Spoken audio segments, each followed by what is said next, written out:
आज का बाइबल का वचन इब्रानियों के नाम पत्र अध्याय 13 वचन 1 से 8 और आज का सुसमाचार सन मार्कुस के अनुसार अध्याय 6 वचन 14 से 29।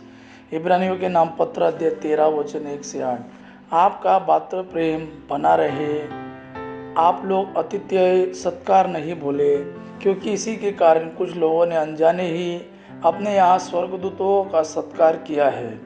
आप बंदियों की इस तरह सुध लेते रहे मानो आप उनके साथ बंदी हो गए, और जिन पर अत्याचार किया जाता है उनकी भी याद करें, क्योंकि आप पर भी अत्याचार किया जा सकता है। आप लोगों में विवाह सम्मानित और दाम्पत्य जीवन अदूषित हो, क्योंकि ईश्वर लंपटों और व्यभिचारियों का न्याय करेगा। आप लोग धन का लालच न करें, जो आपके पास है उससे संतुष्ट रहे, क्योंकि ईश्वर ने स्वयं कहा है, मैं तुमको नहीं छोड़ूंगा, मैं तुमको कभी नहीं त्यागूंगा। इसलिए हम विश्वस्त होकर यह कह सकते हैं, प्रभु मेरी सहायता करता है, मनुष्य मेरा क्या कर सकता है। आप लोग उन नेताओं की स्मृति कायम रखें जिन्होंने आपको ईश्वर का संदेश सुनाया, और उनके जीवन के परिणाम का मनन करते हुए उनके विश्वास का अनुसरण करें। ईसा मसीह एक रूप रहते हैं, कल, आज और अनंत काल तक। आज का सुसमाचार सन मार्कुस के अनुसार अध्याय 6 वचन 14 से 29। हेरोद ने ईसा की चर्चा सुनी, क्योंकि उनका नाम प्रसिद्ध हो गया था। लोग कहते थे, यूहन्ना बपतिस्ता मृतकों में से जी उठा है, इसलिए वह ये महान चमत्कार दिखा रहा है। कुछ लोग कहते थे यह एलियास है, कुछ लोग कहते थे यह पुराने नबियों की तरह कोई नबी है।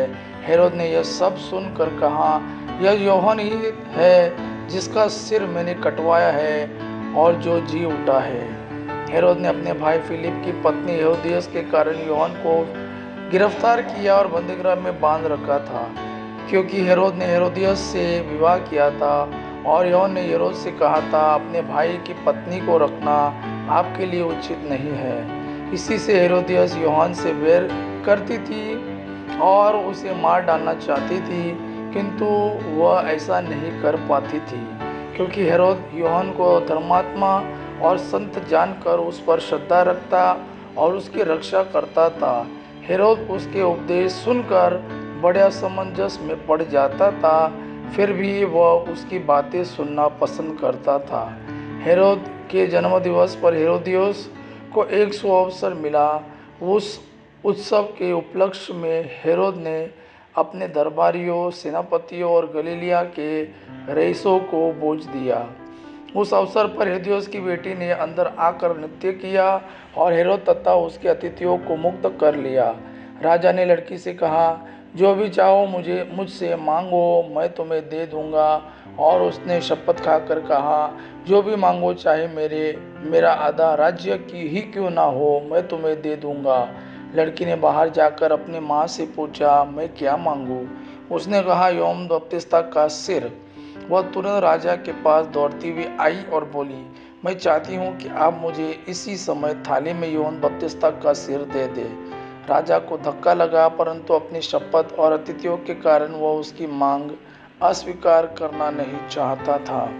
राजा ने तुरंत जल्लाद को भेजकर यूहन्ना का सिर ले आने का आदेश दिया। जल्लाद ने जाकर बंदीगृह में उसका सिर काट डाला और उसे थाली में लाकर लड़की को दिया, और लड़की ने उसे अपनी माँ को दे दिया।